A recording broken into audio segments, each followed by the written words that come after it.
এনসিপির আহ্বায়ক নাহিদ ইসলাম বলেছেন, জাতীয় নির্বাচন সামনে রেখে একটি দল ধর্মের কার্ড ও আরেকটি দল মুক্তিযুদ্ধের কার্ড খেলছে। জুলাই গণ-অভ্যুত্থানের সংহতি জানানোর কারণে সংযুক্ত আরব আমিরাতে কারারুদ্ধ প্রবাসীদের মুক্তি উপলক্ষে দোয়া অনুষ্ঠানে এসব কথা বলেন তিনি। বেগম খালেদা জিয়ার সুস্থতা কামনা করে দলের মুখ্য সমন্বয়ক নাসির উদ্দিন পাটোয়ারি বলেন, তার এই অবস্থার জন্য আওয়ামী লীগের সাথে জাতীয় পার্টি সমানভাবে দায়ী। রিয়াজ ইসলামের রিপোর্ট।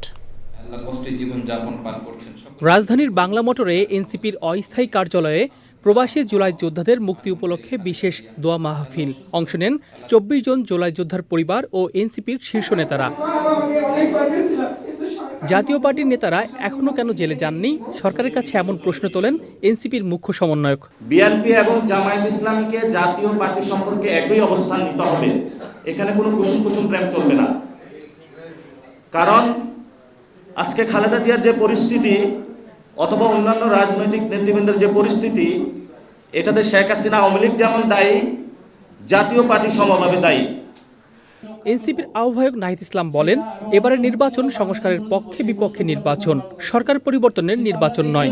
দুইটি দল, একটি দল মুক্তিযুদ্ধ কার্ড খেলছে, মুক্তিযুদ্ধ বনাম রাজাকার, আরেকটি দল ধর্ম কার্ড খেলছে, ইসলাম বনাম ইসলাম বিরোধী।